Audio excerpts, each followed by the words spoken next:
The morning sun cast long shadows across the busy streets of downtown as Marcus Johnson made his way to his favorite coffee shop, the Daily Grind. At 32, Marcus had established himself as one of the most respected software engineers at TechCorp, where he worked for the past 5 years. His casual attire, pressed khakis, and a light blue button-down shirt reflected his professional status. As he walked the familiar route he'd taken hundreds of times before, Marcus noticed an elderly woman coming out of the high-end boutique ahead. Patricia Winters, a well-known real estate agent in the area, was dressed in an expensive beige suit that screamed of privilege and wealth. She clutched her designer handbag close to her chest as soon as she spotted Marcus approaching on the sidewalk. The street was fairly busy that morning, with various shop owners opening their stores and early bird customers going about their routines. A young couple pushed a stroller past Marcus, offering him a friendly smile which he returned warmly. The peaceful morning atmosphere, however, was about to shatter. As Marcus came within a few feet of Patricia, she suddenly moved to block his path. Her face contorted into an expression of disgust and hatred that seemed completely out of place in the pleasant morning scene. "What do you think you're doing in this neighborhood?" she spat out, her voice dripping with venom. Marcus, taken aback by the sudden hostility, stopped in his tracks. He had experienced racism before, but something about this woman's brazen attitude in broad daylight was particularly shocking. Several passers-by slowed their pace, turning to watch the scene unfold. "Excuse me?" Marcus replied calmly, attempting to step around her. But Patricia shifted again, deliberately maintaining her position in front of him. Her eyes narrowed as she launched into a tirade of racial slurs that made nearby pedestrians gasp in shock. A young woman with red hair, who had been waiting at the nearby bus stop, immediately pulled out her phone and began recording. Two other bystanders followed suit, their devices capturing Patricia's increasingly aggressive behavior. Marcus felt his heart racing, but years of dealing with similar situations had taught him to maintain his composure.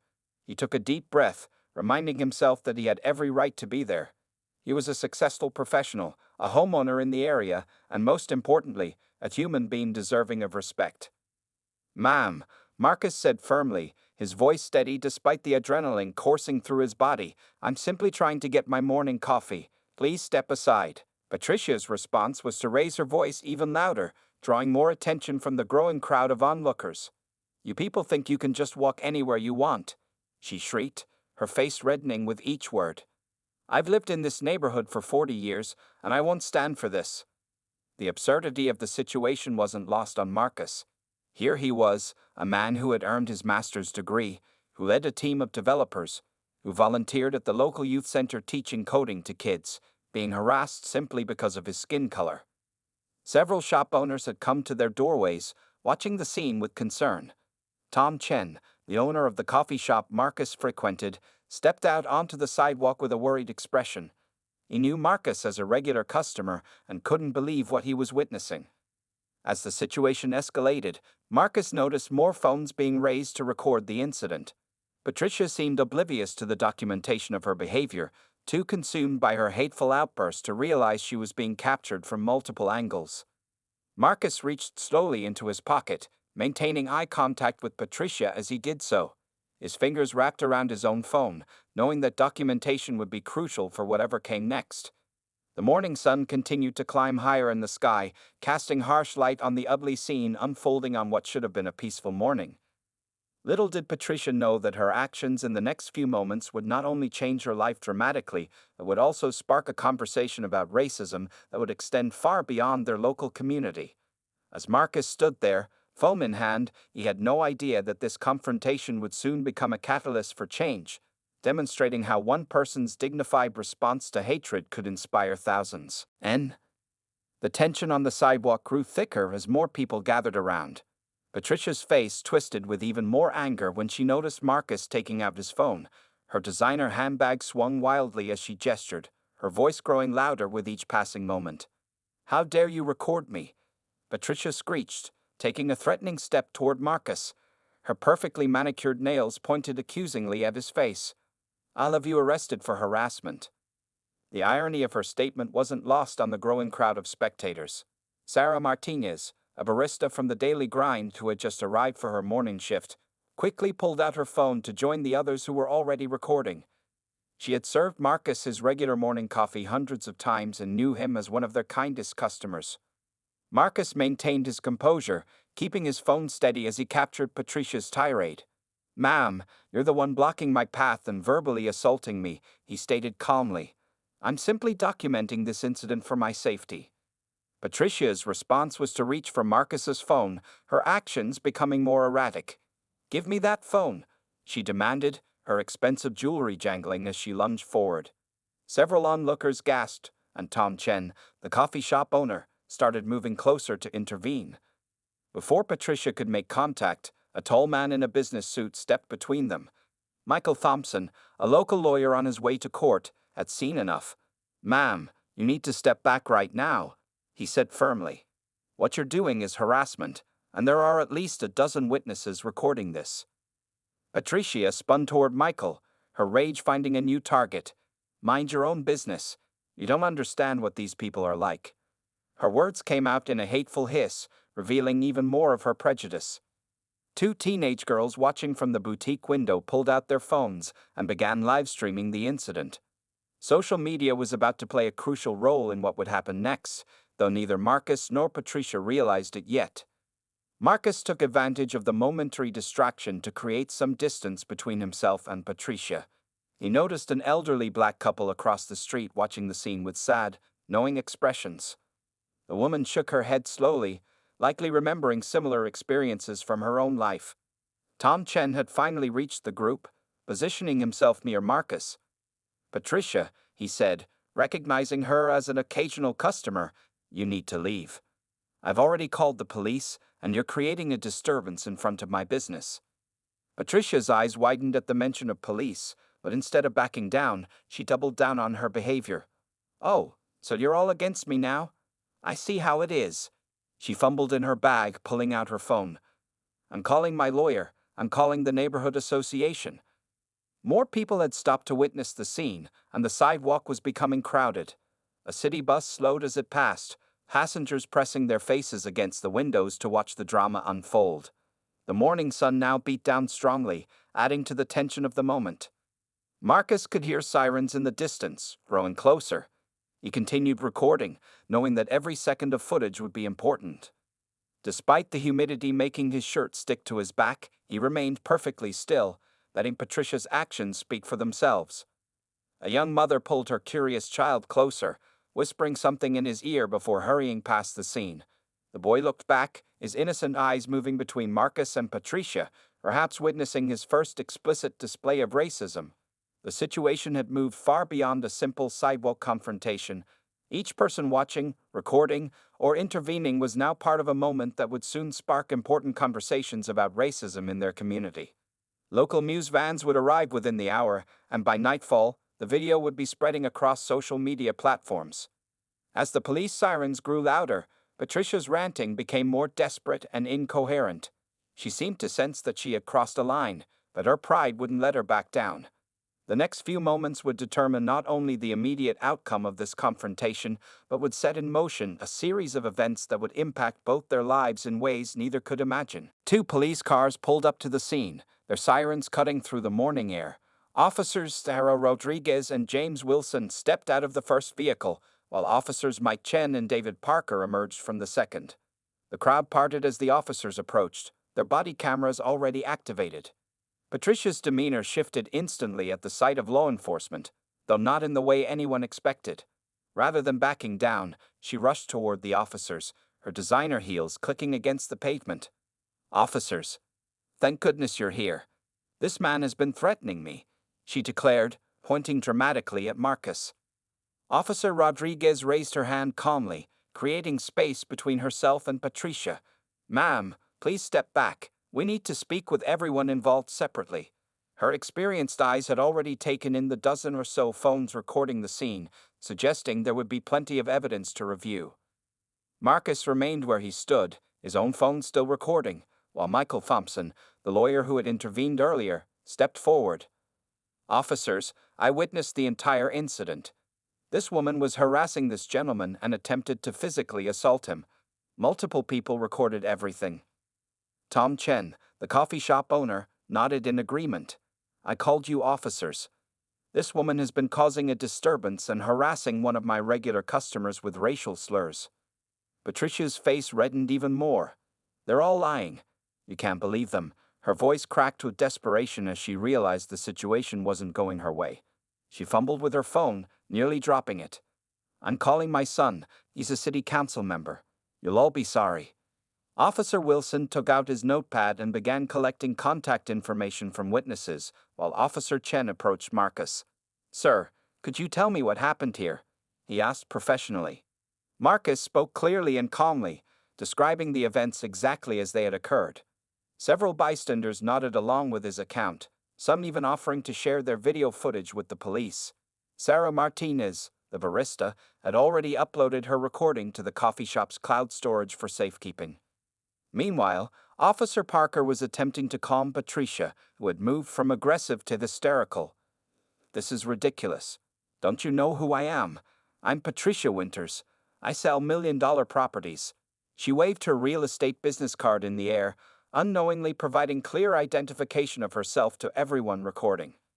A local news van pulled up, having heard about the incident through their police scanner. Patricia's eyes widened as she saw the reporter and cameraman approaching. The realization that this incident would make the news seemed to finally break through her anger, replacing it with visible panic. "No, no, no," she muttered, suddenly trying to cover her face with her handbag. "You can't film me. I don't consent to this." But it was too late. Her actions had already been captured by dozens of cameras and were likely already circulating on social media.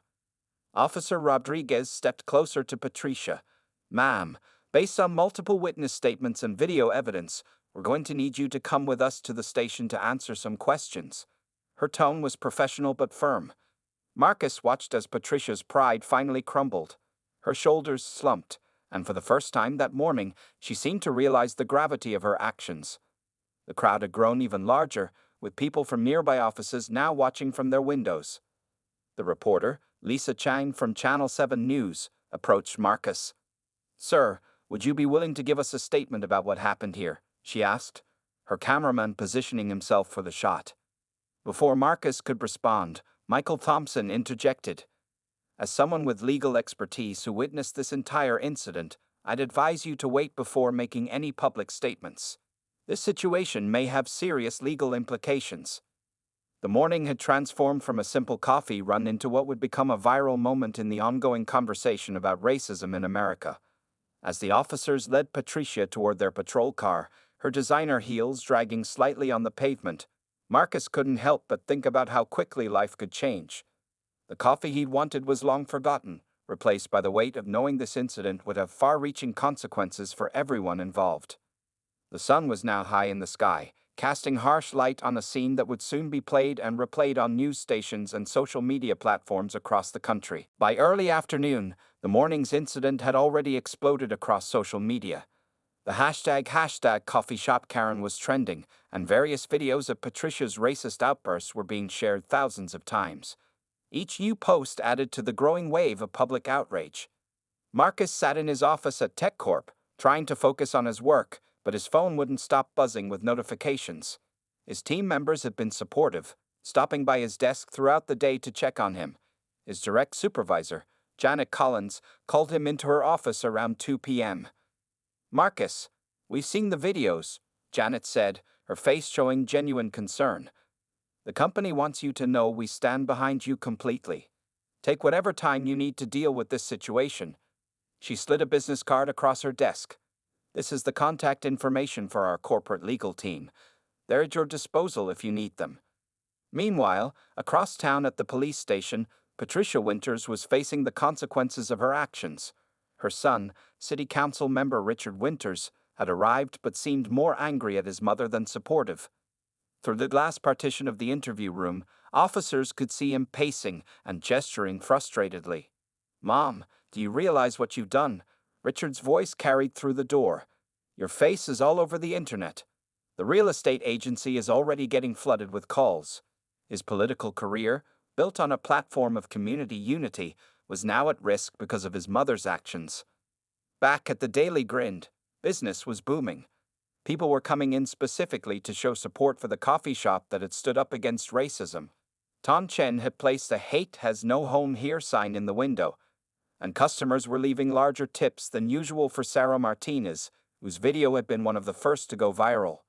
Marcus's phone rang again, this time from an unknown number. It was Michael Thompson, the lawyer who had intervened earlier. "Mr. Johnson, I hope you don't mind me reaching out. I got your number from Tom at the coffee shop. Listen, what happened today wasn't just wrong. It was illegal. If you're interested, I'd like to help you pursue legal action." The conversation was interrupted by another call, this time from a national morning show wanting to book Marcus for an interview. Similar requests had been coming in all day, but Marcus had been hesitant to respond. He remembered Michael's earlier advice about being careful with public statements. At the real estate agency where Patricia worked, the management team was in crisis mode. Their phones were ringing nonstop, and their social media pages were flooded with negative comments. The CEO, Amanda Pierce, had called an emergency board meeting to discuss Patricia's future with the company. "We can't just fire her without due process," one board member argued. "She's our top seller." Amanda shook her head firmly. "Have you seen the videos? She's brought unprecedented negative attention to our agency. Our reputation is at stake here." The local news was running the story on repeat, with Channel 7's Lisa Chang providing updates throughout the day. Sources say that Patricia Winters has been released from police custody, but charges may be pending. The incident has sparked a larger conversation about racial profiling in our community. By late afternoon, Marcus received an unexpected email from a civil rights organization offering support and resources. The incident was quickly becoming more than just a viral video. It was turning into a catalyst for community discussion about racism and accountability. In her large, empty house, Patricia sat alone, her phone turned off to escape the constant messages and calls. Her designer handbag, which she had wielded so confidently that morning, lay forgotten by the door. Her son's words echoed in her mind. "You can't fix this with money or connections this time, Mom. The whole world saw what you did." The day was winding down, but the story was far from over. As Marcus finally left his office that evening, he noticed people recognizing him on the street. Some offered supportive nods or words of encouragement. He couldn't help but wonder how this one morning would change not only his life but potentially his entire community. The next few days would prove crucial in determining exactly how this story would end. 3 days after the incident, Marcus found himself sitting in a conference room at the Riverside Community Center. Local leaders had organized an emergency town hall meeting to address the growing controversy. The room was packed with concerned citizens, journalists, and community organizers. Mayor Susan Thompson stood at the podium, addressing the crowd. "What happened this week has exposed a problem that many in our community face daily. We must do better." Her words were met with applause and nods of agreement from the diverse audience. In the front row, Marcus sat next to Michael Thompson, who had officially become his legal representative. They had spent the previous day filing formal complaints against Patricia, one with the police department for harassment and attempted assault, and another with the state's Real Estate Licensing Board. The real estate agency made their decision this morning. Michael whispered to Marcus, showing him a press release on his phone. The statement was clear. Patricia Winters had been terminated from her position, effective immediately. The agency also announced mandatory diversity and inclusion training for all employees. Patricia's son, Richard Winters, was notably absent from the city council panel at the town hall. His office had released a statement earlier that day. "I condemn my mother's actions completely and have encouraged her to seek professional help to address her prejudices. Her views do not reflect my own or those of my office." The meeting took an unexpected turn when Tom Chen, the coffee shop owner, stepped up to the microphone. "What happened outside my shop was terrible, but something good is coming from it. Yesterday, we had people from all parts of town coming together, sharing coffee and conversations about how to make our community better." Sarah Martinez, the barista who had recorded one of the viral videos, had started a social media campaign called #CoffeeWithoutHate. The hashtag was gaining traction, with people sharing stories of making connections across racial and cultural divides over cups of coffee. Meanwhile, Patricia's life had completely unraveled. Her phone still rang constantly, but now it was mostly reporters seeking comment or former clients calling to cut ties. Her country club membership had been suspended, and several charity boards she sat on had asked for her resignation. Back at the town hall, Marcus finally agreed to speak. As he approached the podium, the room fell silent. His calm demeanor during the incident had earned him respect from people across the city. "I didn't want to become the face of this conversation," Marcus began, his voice steady. "But since I am, I want to use this moment to bring about real change. This isn't just about one woman's actions.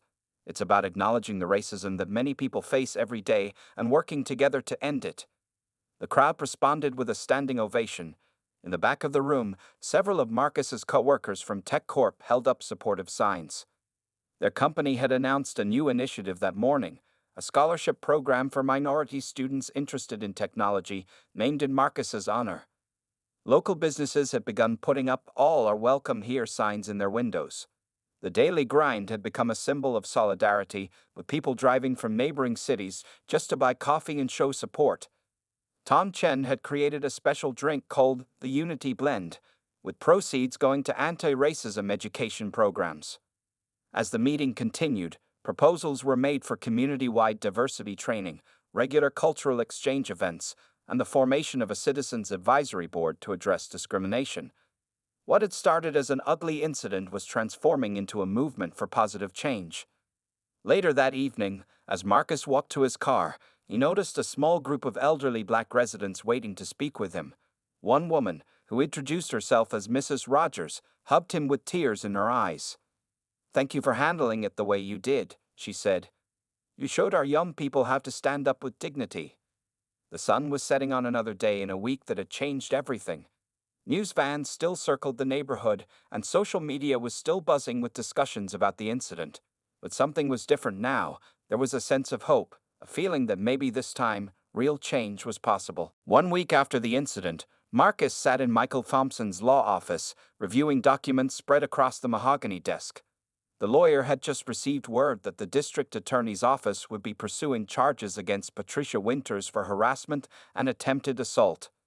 "They're taking this seriously," Michael explained, pointing to specific sections of the legal papers. "The multiple video recordings and witness statements make this a strong case. Plus, the civil rights implications have put this under additional scrutiny." Across town, Patricia faced her own legal troubles in a different office. Her personal attorney, James Bennett, delivered more bad news. The state real estate board had suspended her license pending investigation, and 3 former clients had filed complaints alleging discriminatory practices in past dealings. "Patricia, they're reviewing every transaction you've handled in the past 5 years, Bennett explained, his expression grim. "They're looking for patterns of discrimination in how you've treated potential buyers." Patricia's face crumpled as she realized her 30-year career in real estate was effectively over. Meanwhile, the daily grind had become a symbol of positive change. Tom Chen had transformed his coffee shop into a community meeting space, hosting weekly discussions about racism and inclusion. The Unity Blend coffee had become so popular that he was now shipping it nationwide, with proceeds supporting anti-racism initiatives. Marcus's workplace had undergone changes too. TechCorp's new minority scholarship program had received national attention, and other companies were following their lead. Janet Collins, Marcus's supervisor, had been promoted to head a new diversity and inclusion department. "You've started something important here," Janet told Marcus during their weekly meeting. "We've had tech companies from across the country asking about our initiatives." The incident had sparked a conversation about representation in the tech industry that was long overdue. Local news stations continued covering the story's developments. Lisa Chang from Channel 7 reported live outside the courthouse. The district attorney's office confirms that Patricia Winters will face multiple charges. Sources say prosecutors are treating this as a hate crime, which could result in enhanced penalties. Patricia's son, Richard Winters, submitted his resignation from the city council, stating he needed to focus on his family. His final public statement revealed the personal toll of the incident. "My mother's actions have forced our entire family to confront uncomfortable truths about privilege and prejudice. We have a lot of work to do." The viral videos had now been viewed millions of times, sparking similar conversations in communities across the country. Social media platforms were filled with people sharing their own experiences with racism, using the hashtag #CoffeeShopKaren as a rallying point for change. Sarah Martinez, the barista whose video had gone viral, had become something of a local hero. She'd been invited to speak at several high schools about the importance of standing up against racism. Sometimes all it takes is one person pressing record to expose the truth, she told students. Marcus received an unexpected letter that evening, an apology from Patricia's daughter, Elizabeth. "I'm horrified by my mother's actions," she wrote. "Our family is seeking counseling to address our own biases. Your dignity in handling this situation has taught us an important lesson." The community continued to evolve. Local businesses had started implementing anti-bias training, and the police department announced new protocols for handling harassment complaints. The incident had exposed underlying issues that could no longer be ignored. As Marcus left work that evening, he noticed new posters going up around town advertising the upcoming Unity Festival, a community event organized in response to the incident. The Daily Grind would be serving free Unity blend coffee, and various cultural organizations would be sharing food, music, and stories. Michael Thompson called with a final update for the day. "The civil suit is ready to file," he said. "But more importantly, 3 other people have come forward with similar experiences involving Patricia. This case could set an important precedent." The sun set on another day of change in the community. What had started as a horrible display of racism had transformed into a catalyst for reform. While Marcus never wanted to be at the center of such an incident, he recognized that sometimes positive change required difficult moments to spark necessary conversations. Tom Chen's words from the town hall meeting rang true. Sometimes it takes a cup of coffee and an uncomfortable moment to wake people up to reality. Ion. 2 months after the incident, the courthouse steps were crowded with reporters and community members. Inside, Marcus sat in the front row of the courtroom, watching as Patricia Winters faced the consequences of her actions. The trial had drawn national attention, with civil rights organizations monitoring the proceedings closely.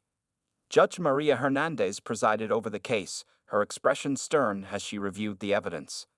The prosecution had presented multiple videos, each showing Patricia's racist outbursts from different angles. The footage was even more damaging when played in the formal setting of the courtroom. "The evidence clearly shows premeditated harassment based on racial prejudice," the prosecutor stated, addressing the judge. "Ms. Winters not only verbally assaulted Mr. Johnson but attempted to physically prevent him from accessing a public space." Patricia sat at the defendant's table, looking much smaller than she had that morning outside the coffee shop. Her designer clothes had been replaced by a simple gray suit, and her once perfect hair showed streaks of gray. The past 2 months had aged her visibly. During a break in the proceedings, Marcus stepped outside for some air. He found Tom Chen waiting on the courthouse steps, holding 2 cups of Unity blend coffee. "Thought you might need this," Tom said, handing him a cup. "The whole community is watching this case." Inside, Patricia's lawyer attempted to paint the incident as a momentary lapse in judgment, arguing that his client had been under stress from personal issues. The argument fell flat when the prosecution presented evidence of similar incidents from Patricia's past. Sarah Martinez took the stand as a witness, her testimony clear and compelling. "I've served Mr. Johnson coffee nearly every morning for 2 years," she stated. "He's always been kind and respectful. Ms. Winters' behavior that day was completely unprovoked and racist." The trial had become more than just a legal proceeding. It was a watershed moment for the community. The courtroom was filled with people from all backgrounds, united in their desire to see justice served. Local businesses had closed for the day so employees could attend. During her testimony, Patricia finally broke down. I was wrong," she admitted, her voice trembling. "I've had time to think about my actions and I'm ashamed. The way I was raised, the prejudices I held, they're no excuse." The admission stunned the courtroom into silence. Marcus watched as Patricia's son, Richard, wiped tears from his eyes in the back row. The former city council member had attended every day of the trial, witnessing his mother's public reckoning. Outside the courthouse, the Unity Festival Committee had set up information booths. What started as a response to racism had grown into a monthly celebration of diversity, drawing people from neighboring cities. The Daily Grain's Unity blend coffee was now being served at similar events across the country. Judge Hernandez's verdict was decisive. Patricia was found guilty of harassment with hate crime enhancements. Her sentence included mandatory counseling, community service at minority-owned businesses, and significant fines. More importantly, she was ordered to participate in racial sensitivity training and speak at schools about the consequences of racism. As the verdict was read, Marcus felt a complex mix of emotions. He hadn't wanted revenge, he wanted change. Looking around the courtroom at the diverse faces of his community, he saw that change was already happening. TechCorp's Minority Scholarship Program had selected its first recipients, and other companies had followed suit. The local police department had implemented new training protocols, and the real estate board had strengthened its anti-discrimination policies. After the trial, Marcus spoke briefly with reporters outside the courthouse. This case was never about punishing one person, he explained. It was about standing up to racism and showing that our community won't tolerate hate. Tom Chen's coffee shop had become a symbol of this new unity. The "All Are Welcome Here" signs had spread to businesses throughout the city, and the Daily Grind hosted regular community dialogues about race and inclusion. As the sun set on the courthouse steps, Marcus looked at the gathered crowd: police officers, business owners, students, and community leaders, all sharing coffee and conversation. The incident that could have divided them had instead brought them together, creating something stronger than before. Sarah Martinez approached with her phone, showing Marcus the latest social media statistics. The hashtag #CoffeeWithoutHate movement had gone international, with similar initiatives starting in cities around the world. Sometimes, she realized, it took one moment of darkness to spark a lasting light. 6 months after the courthouse verdict, Marcus stood at the podium in the newly renovated community center. The room was filled with faces both familiar and new, gathered for the first annual Unity in Action conference.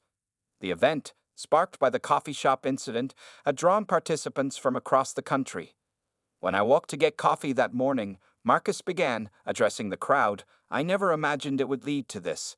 But sometimes, the worst moments can inspire the best changes." The audience, including Tom Chen and Sarah Martinez in the front row, nodded in agreement. Patricia Winters sat in the middle of the audience, a different person from the angry woman of 6 months ago. Her community service and counseling had led to genuine transformation. She now volunteered at local minority-owned businesses and spoke to groups about confronting racial bias. "The hardest part was facing my own prejudices," Patricia shared when it was her turn to speak. "I lost my career, my social status, and almost lost my family. But I gained something more valuable: understanding and the chance to make amends." The Daily Grind had expanded, opening a second location focused on community outreach.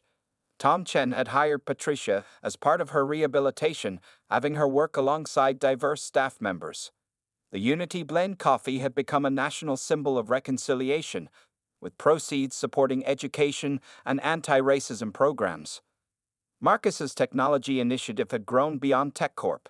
The scholarship program had expanded to include mentorship opportunities, with Marcus personally mentoring 3 young students. Several other companies had joined the effort, creating a network of support for minority students entering the tech industry. Sarah Martinez had been promoted to manager at the Daily Grind and was studying social justice in evening classes. Her viral video had led to opportunities to speak about active bystander intervention, and she had started a popular blog about community activism. The local police department reported significant improvements in community relations. Officer Rodriguez, who had responded to the original incident, now led training sessions on handling bias-related calls. The Coffee with a Cop program at the Daily Grind had become a monthly event, building trust between law enforcement and residents. Richard Winters, though no longer in politics, had found a new purpose. He worked with his mother in community outreach, sharing their family's journey from prejudice to understanding. Their story had become a powerful example of how people could change when confronted with their biases. As the conference continued, Marcus watched people from different backgrounds sharing stories and ideas. The incident that could have deepened divisions had instead created connections. The Unity Festival had become a monthly celebration, drawing people from neighboring cities to share food, music, and conversation. Michael Thompson, who had represented Marcus in the legal proceedings, announced the creation of a legal aid fund for victims of racial discrimination. "What happened here showed us the importance of standing up for justice," he explained. "This fund will ensure others have the support they need." The Daily Grind's original location had been designated a historical landmark, with a plaque commemorating the incident that sparked change. Tom Chen had installed a wall of photos showing community events and celebrations, a visual testimony to the power of unity over division. Patricia approached Marcus during the conference break, their first direct interaction since the trial. "I can never fully make up for what I did," she said, her voice sincere. "But I'm grateful for the chance to try." Marcus's response was to offer her a cup of Unity Blend coffee, a simple gesture that spoke volumes. As the conference drew to a close, Marcus looked out at the gathered crowd. The incident that had started with hatred had transformed into something beautiful, a community united in purpose, determined to build bridges instead of walls. The final speaker of the day was a young student from Marcus's mentorship program. "What happened here shows us that change is possible," she said. "But it takes all of us working together, standing up for what's right, and being willing to learn from our mistakes." Outside, the sun set on a changed community. The Daily Grind's lights glowed warmly, welcoming people of all backgrounds to share coffee and conversation. What had begun as a moment of confrontation had become a movement of connection, proving that even the darkest moments could lead to the brightest changes. Marcus's morning coffee run had transformed not just a community, but it started a ripple effect of positive change that continued to spread, one cup of Unity Blend at a time.